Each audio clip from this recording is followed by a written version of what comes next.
हाँ तो प्यारे बच्चों, आप सभी का मेरे चैनल में स्वागत है।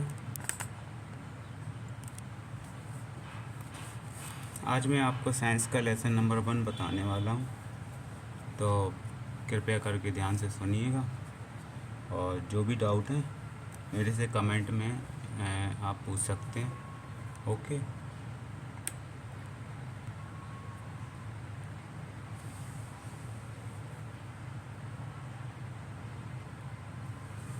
तो जो लेसन है इसका नाम है क्रॉप प्रोडक्शन। क्रॉप प्रोडक्शन मतलब फसल कैसे पैदा होती है, उसको कैसे उसके बीज बोए जाते हैं, कैसे वो बड़ी होती है और आप तक कैसे पहुंचाई जाती है, पूरा क्रॉप प्रोडक्शन में ये दिया हुआ है। ठीक है, तो प्रीव्यू इसमें हम क्या पढ़ेंगे, लेट्स लर्न अबाउट क्रॉप्स, फसलों के बारे में पढ़ें, फसल क्या होती है इसके बारे में जानेंगे। Types of crops based on products and seasons. अब जो फसलें होती हैं वो मौसम पर डिपेंड होती हैं, मौसम के अनुसार हम फसलों को लगाते हैं और गर्मियों में अलग फसल उगाई जाती है और सर्दियों में अलग फसल उगाई जाती है। Agricultural practices in crop production. Agriculture practices में मतलब जो भी हमारे क्रॉप प्रोडक्शन के लिए नई नई प्रैक्टिसें आ रही हैं, नए नए नियम आ रहे हैं, नए नए मशीन्स आ रही हैं। जो पहले खेती होती थी उससे आज खेती बहुत एडवांस हो गई है। तो उसी प्रकार हम इसमें एग्रीकल्चरल प्रैक्टिसेस के बारे में स्टडी करेंगे। Methods of increasing crop production, यहाँ हम मेथड सीखेंगे कि कैसे, मतलब मान के चलो 1 एकड़ ज़मीन है तो 1 एकड़ ज़मीन में अधिक से अधिक फसल कैसे उगा सकें। Methods of increasing crop production, एक ही जगह पे लिमिटेड एरिया में जो ईल्ड है, ईल्ड मतलब मात्रा, क्रॉप्स की कितनी ज़्यादा हो सकती है, ये methods of increasing crop production में पढ़ेंगे। Animals a source of food, ठीक है, और animals a source of food, ये यहाँ भी हम इसको पढ़ते हैं। तो यहाँ श्री गणेश करते हैं, इसमें श्री गणेश करेंगे पहला। ठीक है, रीड करता जा रहा हूँ, जो हार्ड वर्ड है उसे अंडरलाइन करता जा रहा हूँ, जिससे आपको क्या हो, वो हार्ड वर्ड पे आप वर्कआउट करेंगे और हार्ड वर्ड पे मीनिंग फाइंड करेंगे तो आपको वो आने लगेगा। मेरे साथ साथ रीड करिएगा आप भी। Primitive man was basically a nomad and a gatherer of food in form of seeds, berries, leaves, edible roots, nuts and fruits by wild plants। तो नॉमैड मतलब क्या होता है, एक नॉमैड मीन्स होता है जो एक जगह, मतलब एक प्रकार से भ्रमण करता रहता है एक जगह से दूसरी जगह। तो प्रिमिटिव मैन, पहले के जो आदमी थे, हम लोग जब आदिवासी रूप में थे तो हम बेसिकली क्या करते थे, nomad and a gatherer of food, हम खाने को क्या करते थे, इकट्ठा करके रखते थे, बीजों के रूप में, बेरीज फलों के रूप में, पत्तियों के रूप में, एडिबल रूट्स के रूप में, नट्स के रूप में या फलों के रूप में, बाय वाइल्ड प्लांट, जंगली पौधों से। He also hunted small animals for food for using stone tools, और हम खाने के लिए क्या करते थे, पहले जानवरों का भी शिकार करते थे और औजार किसके बनाते थे, पत्थरों के औजार बनाते थे। Primitive man suddenly observe that seeds on falling upon the soil start germination and grow into plants.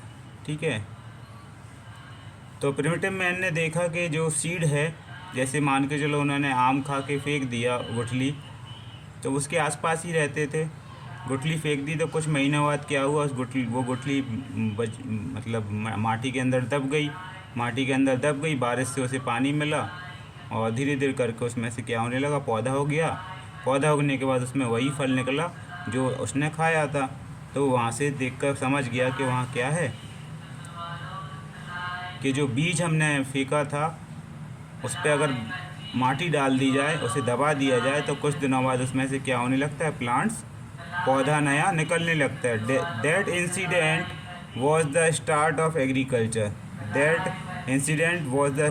Agriculture. इस तरह से उसे खेती करने के बारे में क्या हुआ, ज्ञान उसका स्टार्ट हो गया, उसका श्री गणेश हो गया। When man understand the importance of water, he started to settle near water। Bodies like river, lakes etcetera. धीरे धीरे करके जो उसे पानी की इम्पोर्टेंस के बारे में मालूम हुआ, तो पानी की इम्पोर्टेंस के बारे में अगर उसे अच्छा क्या कहते हैं, राधे, यहाँ श्री राधे क्या होना चाहिए, When man understand the importance of water, he started to settle near water bodies like rivers, lakes, etc. तो जब उसे क्या कहते हैं, Radhe Radhe Shri Radhe, When man understand the importance of water, he started to settle near water bodies like rivers, lakes, etc. तो यहाँ श्री राधे अभी आता हूँ।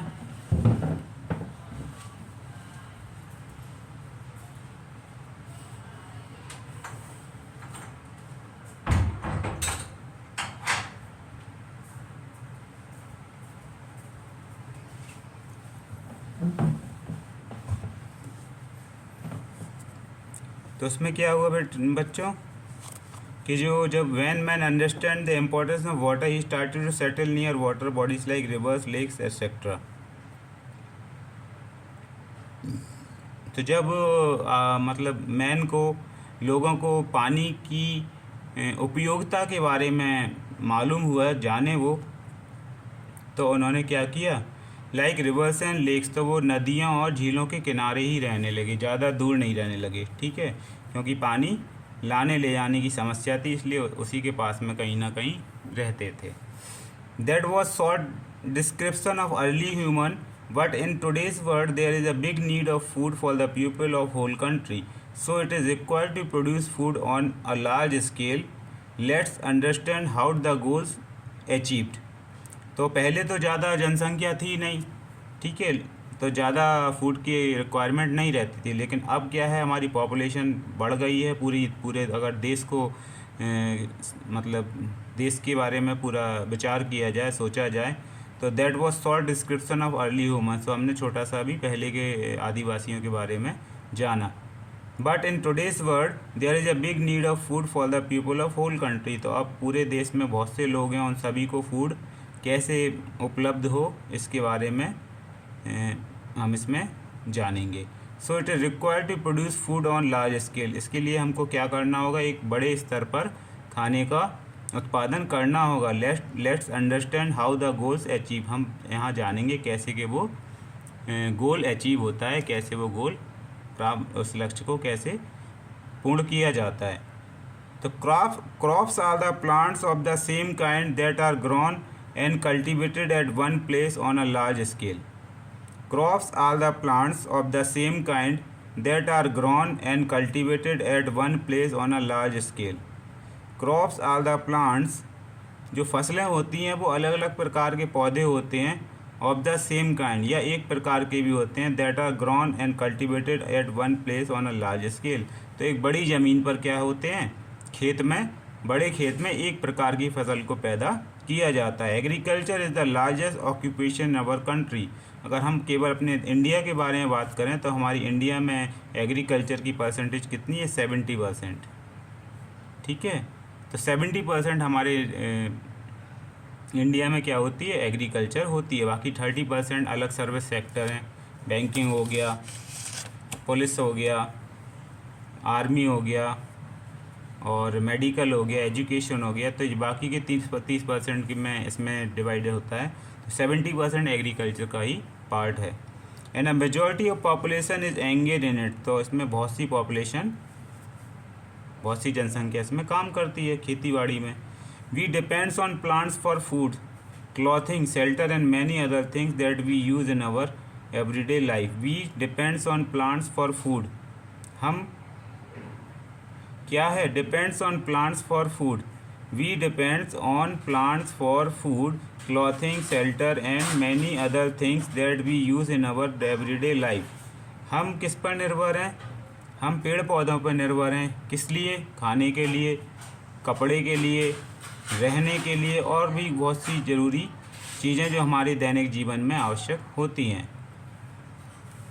क्रॉप्स, ये छोटी सी इमेज दी है कैसे ग्रोइंग क्रॉप होती है। The plants grown in a large quantities in a field are called crop plants. The plants grown in a large quantities in a field are called crop plants. तो जो फसल बड़ी मात्रा में पैदा की जाती है उसे क्रॉप प्लांट, उस फसल का पौधा कहा जाता है। The product of cultivated plants is called crop or produce. The product of cultivated plants is called crop or produce. The product of cultivated plants is called crop or produce. The product of cultivated plants is called crop or produce. The product of cultivated plants is called crop or produce. The product of cultivated plants is called crop or produce. ठीक है, नमः शिवाय।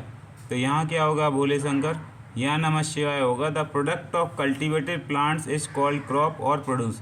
तो जो product है of cultivated plants is called crop or produce.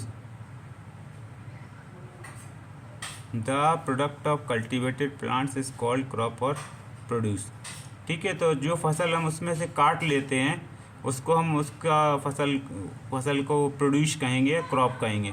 The crop product may be in the form of grain, roots, fibres etcetera. तो जो crop product है वो किस रूप में रहेगा, या तो ग्रेन के रूप में रहेगा, या जड़ के रूप में रहेगा, या फाइबर के रूप में रहेगा। फॉर एग्ज़ाम्पल क्रियल्स जो दालें हैं, वेजिटेबल सब्जियां हैं, और फ्रूट्स जो फल हैं। ठीक है, तो ये सारे क्या हो जाएंगे, ये सारे के सारे हो जाएंगे प्रोड्यूस या क्रॉप प्लांट्स। क्रियल्स क्या होते हैं, cereals are nutritious seeds of crops that are mainly rich in starch and fibre. Cereals होती हैं जो छोटे छोटे बीज होते हैं हमारे, जो जिसमें फाइबर और स्टार्च की मात्रा बहुत अधिक होती है। सम ऑफ देम उनमें से कुछ हैं हमारी क्या हैं, good source of protein, vitamin and minerals. Example rice, wheat, मेज, ज्वार एंड बाजरा। तो जो गेहूँ, चावल, मक्का, ज्वार और बाजरा है, इनके जो बीज होते हैं इनमें बहुत प्रोटीन होता है, विटामिन होता है, मिनरल होता है। ठीक है, तो इनको हम क्या करते हैं, धोते हैं, पिसवाते हैं, फिर इनकी रोटियां बनाते हैं, या चावल से हम डायरेक्ट बना देते हैं चावल को। पल्सेस दालों के रूप होते हैं, ग्राम चने हो गए, देसी चने, सोयाबीन हो गई हमारी, सोयाबीन के दाने, पीस मटर के हो गए, लेंटल्स क्या होता है इसको कंफर्म कर लेना, मूंग दाल हो गई और अरहर दाल हो गई। Crops which are grown for commercial purpose are called cash crops. वो जो फसल कॉमर्शियल पर्पस से पैदा की जाती है तो उसे कैश क्रॉप कहा जाता है। ठीक है, कॉमर्शियल पर्पस मतलब लार्ज स्केल पे, कहीं पे जितनी डिमांड हो उस हिसाब से पहुंचाने के लिए। Fibre crops like cotton, jute, rubber, sugarcane are example of cash crop. तो कॉटन हो गया, जूट हो गया, रबर हो गया, शुगरकेन, ये सारे के सारे कैश क्रॉप के एग्जाम्पल हैं। Fruits, fruits is a seed bearing ripened ovary of a flowering plants. Example apple, mango, cherries and orange. फल क्या होते हैं आप अच्छे प्रकार से जानते हैं। फल जो रहता है ये पहले उसका फूल बनता है, फूल से हमको क्या मिलता है, फिर एक फल प्राप्त होता है। वेजिटेबल क्या है, वेजिटेबल्स में onion, potato, spinach, tomato, radish, cabbage, cauliflower, ये सारी की सारी वेजिटेबल्स हैं। स्पाइसेस मसाले हैं, मसाले क्या हो गए हमारे, टर्मरिक, जिंजर, क्लोव, लौंग हो गई, कोरिएंडर, धनिया हो गई, पेपर, काली मिर्ची, कैर्डेमम, ये आपका इलायची हो गई, सैफरॉन, केसर, ये होता है ना, वही है। बेवरेजेस में हो गया चाय, कॉफ़ी और कोको। शुगर में शुगरकेन और शुगर बीट। शुगर बीट हम चुकंदर को कहते हैं, लाल रंग का चुकंदर होता है, शुगर बीट कहते हैं। शुगरकेन गन्ने को कहते हैं। Medicinal plants belladonna, rose, mint, deadly, nightshade, cinchona, isabgol, opium, poppy et cetera. तो इस मेडिकल प्लांट में तुलसी भी आता है, तुलसी भी हमारा मेडिकल प्लांट में आता है, रोज़ भी आता है, मिंट भी आता है। फाइबर, जिसमें फाइबर ज़्यादा होती है, cotton, jute, flax, hemp etcetera. Timber plants, ठीक है, timber plants teak, oak, mahogany, sheesham. Timber मतलब जिससे हम फर्नीचर का काम ज़्यादा, गेट बनते हैं, पलंग वगैरह, सोफ़ा, तो ये शीशम की लकड़ी, इन सब के ज़्यादा बनाए जाते हैं टिम्बर। ठीक है, इसके बाद है क्रॉप बेस्ड ऑन सीज़न। तो सीज़न के हिसाब से क्रॉप दो पार्ट में बटी होती है, खरीफ में और दूसरी क्या है, रबी में। ठीक है, तो खरीफ में क्या होता है, kharif crops are grown in the rainy season between June and October. तो जून और अक्टूबर के बीच का जो समय अंतराल होता है उसे खरीफ, उसमें खरीफ क्रॉप लगाई जाती है, उस फसल को हम खरीफ क्रॉप कहते हैं। और इसमें बरसात होती है, बरसात से इसमें क्या होता है, इस फसल को बरसात में पैदा किया जाता है, तो बरसात इसकी ज़रूरत होती है। Kharif crops are sown at the beginning of monsoon season. Kharif crop को बिगनिंग ऑफ मानसून सीजन मतलब जैसे ही हमारा मानसून आने वाला होता है, जैसे अभी मई है तो मई जून इस पर से स्टार्ट ही हो जाता है monsoon season, June July and harvested at the end of the monsoon. और जब एंड हो जाता है सितंबर या अक्टूबर की बिगनिंग में इसको क्या करते हैं, कटाई करके इसको मतलब स्टोर करके रख लेते हैं। फॉर एग्ज़ाम्पल राइस, मेज, कॉटन, सोयाबीन, ग्राउंडनट, पल्सेस, मूंगफली और ये सब जो ग्राउंडनट, अखरोट वगैरह हैं, ये सारे के सारे खरीफ क्रॉप्स में आते हैं। ठीक है, आगे इतना समझ में। आगे देखते हैं राधे। जो दूसरी फसल है उसे रबी क्रॉप्स कहते हैं। रबी क्रॉप्स में क्या होता है, rabi crops are grown in the winter season. ये सर्दियों में पैदा करी जाती है। They are grown between October and March April. इसे अक्टूबर और मार्च अप्रैल के बीच में ये बढ़ती है। Rabi crop are sown in the beginning of winter. तो इसे मतलब बीजारोपण कर दिया जाता है इसका कब, सर्दियों में के शुरुआत में। श्री गणेश कर देते हैं सर्दियों की शुरुआत में, अक्टूबर नवंबर, एंड हार्वेस्टेड एट मार्च अप्रैल। और मार्च अप्रैल में इसकी क्या करते हैं, हार्वेस्टर से कटाई करके स्टोर कर लेते हैं। इसमें हो गया वीट, ग्राम, पी, वार्ले, मस्टर्ड, पटेटो। ठीक है, ये पी है, मटर के दाने हो गए, ये मस्टर्ड है, सरसों हो गया, गेहूँ, ग्राम देसी चने, बूट कहते हैं हम, बूट, बारले, बारले हमारा क्या है ये, ठीक है, बाजरा होता है उसे बारले कहते हैं। फैक्ट्स टू नो, फैक्ट्स क्या है कि grapes and wines were mention in Egyptian record almost around 2900 BC and oats were cultivated in northern Europe around 1000 BC। तो जो ग्रेप्स मतलब अंगूर और जो वाइन हैं वो इजिप्टियन रिकॉर्ड के अकॉर्डिंगली 2900 BC से के टाइम से स्टार्ट हो गई थी इनकी। और ओट्स भी क्या हुआ था, कल्टीवेटेड कब हुआ था, 1000 BC नॉर्दर्न यूरोप में। Crops are grown between March and June are known as zaid crop. और जो तीसरी फसल है जो क्या कहते हैं, जैद क्रॉप के नाम से जानी जाती है, जो मार्च और जून के बीच में होती है। इसमें वाटरमेलन हो गया, मस्क मेलन, कुकुम्बर, वेजिटेबल सब इम्पॉर्टेंट। तो ये जो है बहुत गर्मी में होते हैं और इन फलों में काफ़ी मात्रा में पानी पाया जाता है। आपको अगर प्यास लग रही हो ये फल खा लो तो आपकी प्यास बुझ जाती है। तो इसे जैद क्रॉप कहते हैं। तो 3 प्रकार की फसल हो गई इसमें, खरीफ, रबी और जैद क्रॉप। ठीक है, फॉर्मेटिव असेसमेंट में क्या है, व्हाट इज़ क्रॉप, आपको क्रॉप क्या है ये बताना है। Define rabi and kharif crop. Name 2 species spices of 2 और एंड ट्रू क्रियल्स। इनके 2 नाम हमको बताना है, आप पीछे से देख के कर सकते हैं इसको। नेक्स्ट पॉइंट पे आते हैं, agriculture practices in crop production. तो क्रॉप प्रोडक्शन में एग्रीकल्चर प्रैक्टिस मतलब क्या क्या किया जाता है, कौन कौन से तरीके अपनाए जाते हैं। All the activities which are involve in cultivation of plants from sowing और to harvesting are known as agriculture practices. तो खेती बाड़ी में जो बीज बोने से पहले की स्थिति बनाई जाती है, माटी को मुलायम किया जाता है, उसमें जगह बनाई जाती है, ठीक है, उसे जोता जाता है, फिर उसके बाद उसमें बीज लगाए जाते हैं। और हार्वेस्टिंग, और जब अंततः पकने के बाद, बड़े होने के बाद जब उसे काट लेते हैं, इस पूरी की पूरे में क्या क्या हमको करना पड़ता है वो सारा का सारा एग्रीकल्चर प्रैक्टिस के अंदर हम अध्ययन करते हैं। तो various agricultural practices use at different stage of crop production are as follow. तो क्या क्या इसमें स्टेप्स आते हैं, स्टेजेस आती हैं, वो हम इसमें स्टडी करेंगे। तो पहली स्टेज आती है सॉइल प्रिपरेशन। तो सबसे पहले हमको बीज को लगाने के लिए मिट्टी को तैयार करना पड़ता है। उसे आपने देखा होगा, ट्रैक्टर को बार बार ज़मीन पे फेरते हैं और माटी को क्या करते हैं, पूरा वैसा बना लेते हैं, मुलायम। उसके बाद मैन्योरिंग करते हैं, उसमें मैन्योरिंग मतलब खाद वगैरह मिलाते हैं उसमें। सोइंग सीड, उसके बाद उसमें बीज लगाए जाते हैं। फिर इरिगेशन करते हैं, फिर बेडिंग एंड क्रॉप प्रोटेक्शन करते हैं, उसकी सुरक्षा करते हैं। हार्वेस्टिंग, अंत में काट लेते हैं, उसे स्टोर करके रख लेते हैं। सॉइल प्रिपरेशन कैसे किया जाता है इसमें स्टडी करते हैं। Plants need a medium called soil to grow. हम जानते हैं कि पौधों को बढ़ने के लिए या पैदा होने के लिए माटी की ज़रूरत होती है, ये उनका माध्यम होता है। It is a mixture of sand, clay, decayed leaves, manure, minute bacteria, earthworm and varying amount of moisture and air.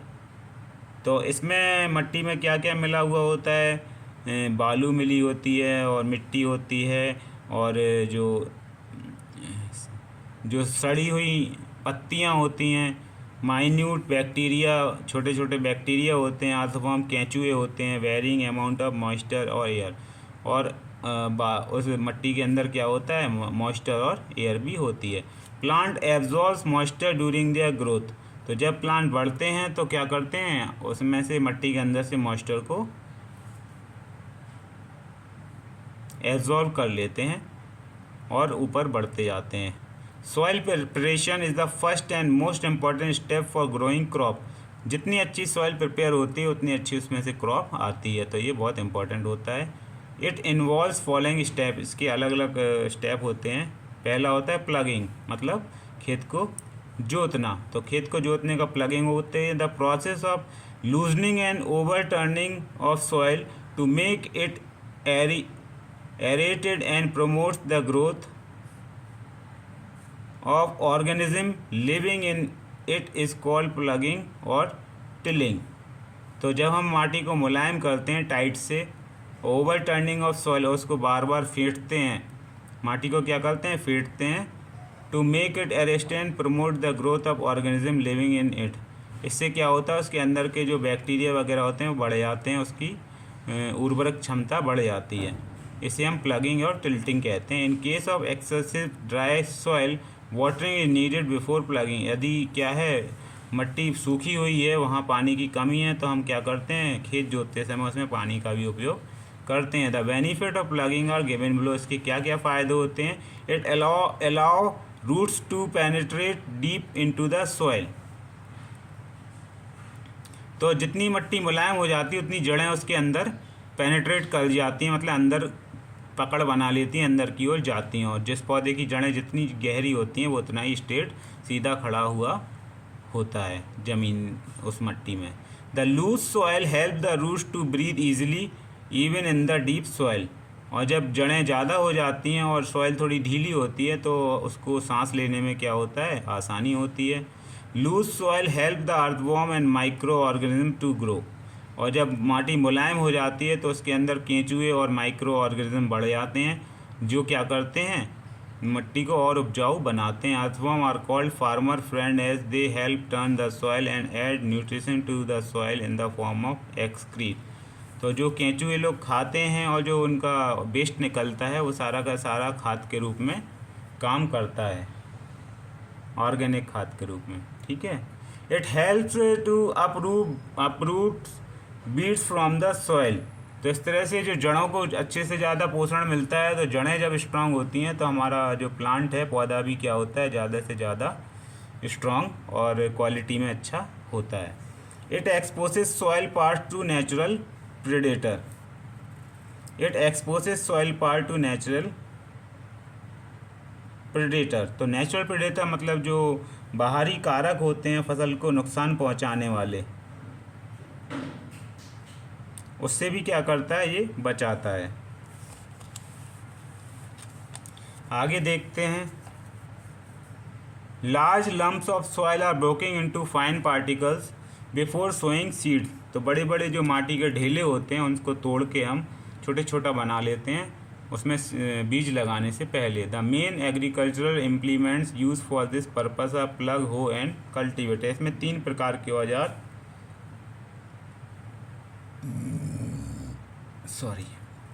तीन प्रकार के औजार यूज़ किए जाते हैं, प्लग, हो एंड कल्टीवेटर। ये दिया है, ये प्लग है, ये हो है, फावड़ा कहते हैं हम इसे हिंदी में, फावड़ा, और ये कल्टीवेटर है, जिससे माटी को एक ही बार में क्या करते हैं, बड़े एरिया में हम उसे अंदर तक ये इनको घुसा के उसे गहराई तक मुलायम बना देते हैं।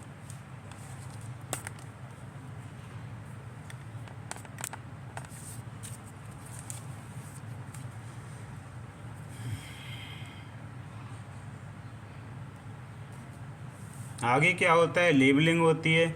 द प्लग्ड फील्ड में have big pieces of soil called lumps.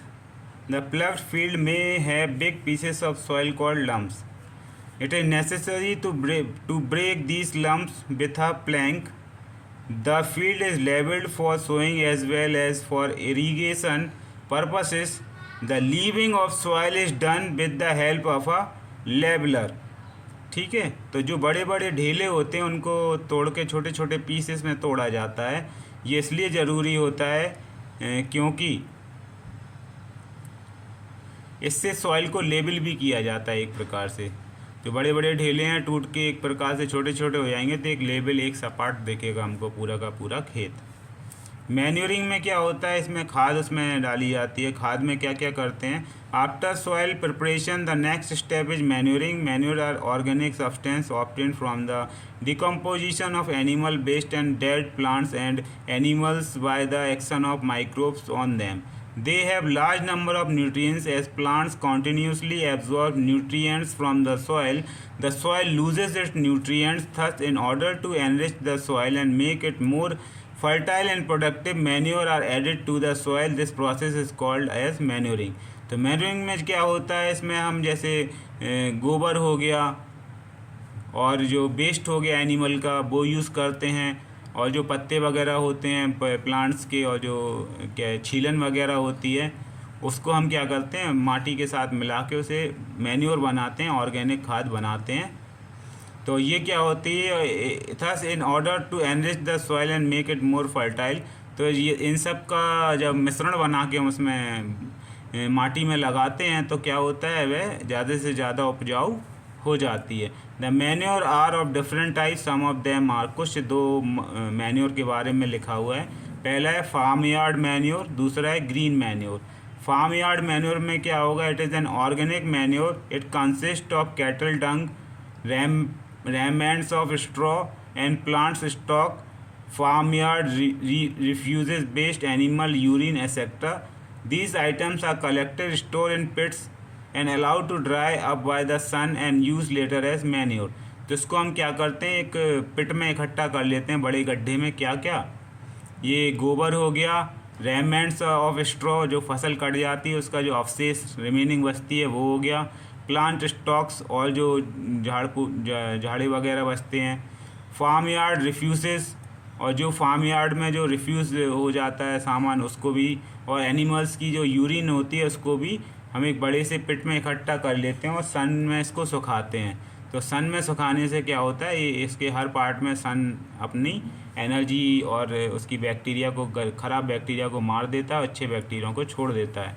तो जब वो अच्छी मैन्योर बन जाती है ऑर्गेनिक से फार्म यार्ड मैन्योर कहते हैं। ग्रीन मैन्योर के हमें क्या होगा, it is use in growing of some quick growing crop, mostly leguminous plants, and plugging it while mixed into the soil. The green manure crop supplies organic matters and also extra nitrogen. Green leaves, green twigs of shrubs and trees as well as forest plants are also used in preparing green manure.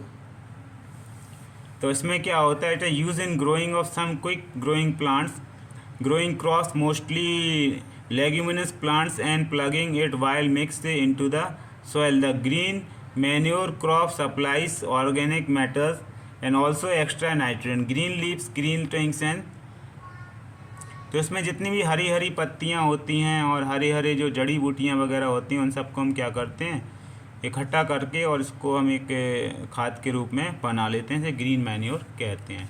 ठीक है बच्चों, इतना आ गया। आगे देखते हैं,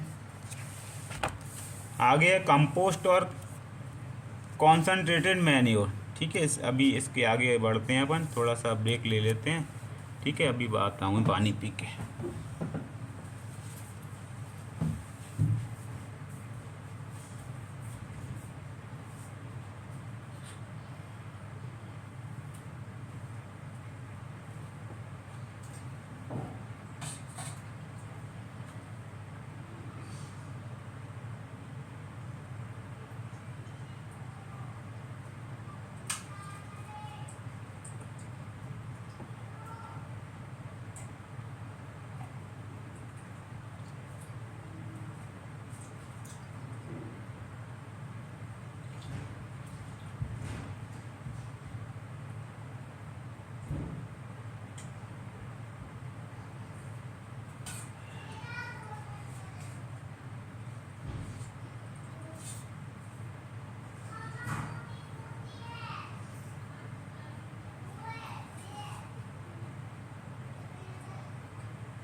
हाँ तो बच्चों, अब हम आते हैं कंपोस्ट और कॉन्सनट्रेटेड मैन्योर पे।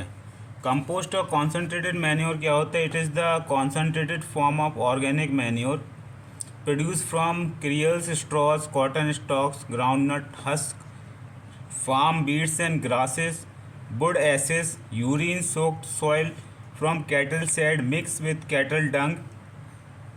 These things are heaped and allowed to mix with rain water and dry. This is ready for use after 4 or 5 month.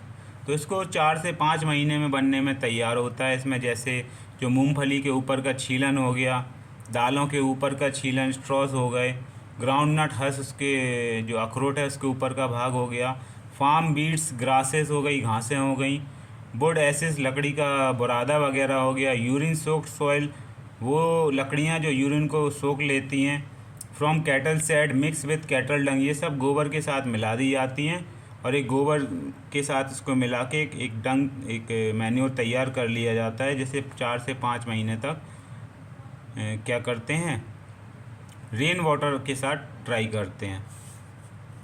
इसके बाद है बर्मी कंपोस्ट। बर्मी कंपोस्ट में क्या होता है? It is a compost prepared from cow dung and organic waste. A pit is dug up and vegetables as well as animal waste like dung are put in this pit. A layer of soil mud is used to cover them. Water is added in order to facilitate decomposition. The earthworm are then procured from certain agencies and are added to the pit. These consume the organic waste and dung and release out a valuable manure in the form of fecal pellets. The commonly used species of earthworms for vermicomposting and डी ब्लानी and डी विल्सी। तो इसमें हम क्या करते हैं, जो अर्थवर्म के नए नए प्रकार के केंचुए बनाते हैं। केंचुए कई प्रकार के होते हैं, आपको कभी मौका मिले तो देखना। एक मोटे केंचुए होते हैं, एक पतले होते हैं, तो उनकी अलग अलग प्रजाति होती है। इसमें हम क्या करते हैं कि जितना भी वेस्ट हमारा निकलता है, गोबर हो गया और क्या कहते हैं वेजिटेबल्स हो गई जो सड़ जाती हैं या जो छीलन वगैरह होता है, तो इन सब को हम क्या करते हैं, एक गड्ढा करके उसके अंदर डाल देते हैं और उसमें बाहर से कुछ केंचुए ख़रीद के लाते हैं, उसके अंदर डाल देते हैं उसे और एक ऊपर उससे ढक के रख देते हैं और कुछ समय के लिए छोड़ देते हैं। तो उसके अंदर क्या हो जाता है, केंचुओं की मात्रा बहुत बढ़ जाती है और वो एक क्या कहते हैं the commonly use species of earthworm, उसमें से अर्थवर्म बनते हैं और उनका हम उपयोग मतलब उसमें मैन्योर को और अच्छा बनाने के लिए उसको उसमें छोड़ देते हैं। Manure improve the overall chemical, physical and biological properties of the soil. तो ये केमिकल, फिजिकल और बायोलॉजिकल ये सारी प्रॉपर्टीज़ को इम्प्रूव कर देती है। Cultivation of crops using only organic manure is called organic farming. तो जिसमें केवल ऑर्गेनिक मैन्योर यूज़ करते हैं उसे ऑर्गेनिक फार्मिंग कहते हैं। Since chemicals are not used, chemical इस्तेमाल नहीं होते हैं, the produce is free from pollutants. Manure supply both nutrients and humus to the soil, but manure are not able to provide all the nutrients, so to overcome the shortage chemical fertiliser are added. तो जब क्या कहते हैं chemical properties कम हो जाती हैं तो उसमें बाहर से रासायनिक उत्प्रेरक उसमें डालते हैं, मतलब रासायनिक फर्टिलाइजर्स में मिलाते हैं। Fertilizer are the chemical substance of a concentrated nature, mainly supplying some essential element like nitrogen, phosphorus, potassium to the plant. There are 3 types of chemical fertilizer. तो ये केमिकल फर्टिलाइज़र मिलाए जाते हैं जब केमिकल फर्टिलाइज़र की बहुत ही ज़रूरत होती है। इससे भी ज़मीन में क्या होता है, जल्दी जल्दी उसकी फर्टिलाइजेशन, उसकी प्रोडक्शन कैपेसिटी भी बढ़ जाती है। Nitrogenous fertilizers that provide nitrogen to the soil, example urea, ammonia, sulfate। तो नाइट्रोजिनस फर्टिलाइज़र होते हैं, ये नाइट्रोजन प्रोवाइड कराते हैं, जैसे यूरिया और अमोनियम सल्फेट। फॉस्फेटिक फर्टिलाइजर्स होते हैं that provides phosphorus to the soil, example super phosphate, ammonium phosphate etcetera. Potassium fertiliser होते हैं that provide potassium to the soil, example potassium chloride, potassium nitrate. Selection of fertilizer can be done depending on the kind of crops grown and the nature of soil. It is because fertilizer are rich in one type of nutrients material only. Example, a field with leguminous crops such as pulses need to be given nitrogen fertilizer. There are difference between a manure and a fertilizer. These are as follows. तो जो हमारे manure हैं और जो fertiliser उनमें क्या क्या difference है. It is organic in nature. Manure organic होता है, ये इनऑर्गेनिक होता है, केमिकल होता है. It is insoluble in water. It is soluble in water मतलब ये पानी में नहीं घुलता है, ये पानी में घुल जाता है. जैसे नमक घुल जाता है, शक्कर घुल जाती है, वैसे फर्टिलाइज़र भी पानी में घुल जाता है. It is not rich in one particular nutrients only. मतलब मैन्योर में कई न्यूट्रिएंट्स होते हैं, कोई किसी एक पे ये फोकस नहीं करता है. लेकिन जो फर्टिलाइज़र है इसमें किसी एक को फोकस करके बनाया जा सकता है. जैसे एक प्रकार का पोटेशियम हो गया है, नाइट्रोजन हो गया, उसके लिए. इट इज़ बायोडिग्रेडेबल मतलब ये कि बायोडिग्रेडेबल मतलब नेचर से हेल्पफुल है और नेचर के हिसाब से इसमें भी बदलाव आए तो ज़्यादा हमको नुकसान नहीं होता है. It is non biodegradable. ये बायोलॉजिकल हेल्प नहीं करता है, ये अपना काम करता है और इससे ज़मीन को नुकसान भी हो सकता है, नेचर को नुकसान भी होता है. It is difficult to store. इसको स्टोर करना डिफ़िकल्ट होता है. ठीक है, इसको स्टोर करना आसान होता है, इसको पैक कर सकते हैं. इसे पैक नहीं कर सकते मैन्योर को, क्योंकि ये ऑर्गेनिक होता है. इसको पैक करते हैं तो ख़राब हो जाता है. It occurs as big lumps. ये बड़े बड़े बिग लम्प्स में पैदा किया जाता है. It occurs as fine granules. It provide humus to the soil. It does not provide humus to the soil. मतलब जब मैन्योर यूज़ करते हैं तो ये सॉइल में ह्यूमस आती है और इसके से ह्यूमस नहीं आती है. सॉइल में ह्यूमस आना ज़रूरी है, क्योंकि ह्यूमस आती है तभी प्लांट्स हमारे ब्रीथ कर पाते हैं. Sodium nitrate fertiliser makes the soil alkaline, whereas ammonium sulphate fertiliser make the soil acidic. Sodium nitrate fertiliser क्या करते हैं, जो सॉइल को एल्कलीन बनाते हैं, जबकि अमोनियम सल्फेट फर्टिलाइज़र सॉइल को क्या करते हैं, एसिडिक बनाते हैं. तो ये एसिड और बेसिक जो फॉर्म होता है, ये एसिड बेस के बारे में आप जब एसिड बेस के बारे में ज़्यादा जानेंगे तब पता लगेगा. एसिड जैसे हमारे अंदर एसिड होता है, हम उस एसिड को क्या करते हैं, न्यूट्रलाइज़ करने के लिए इनो पीते हैं या गैसोफास्ट वगैरह पीते हैं. तो इसी प्रकार से जो एसिड होता है वो भी फर्टिलाइजर्स में यूज़ किया जाता है. Although fertiliser possesses some features that make them more advantageous, such as their nutrients specificity, easy availability in solid and liquid form, easy absorption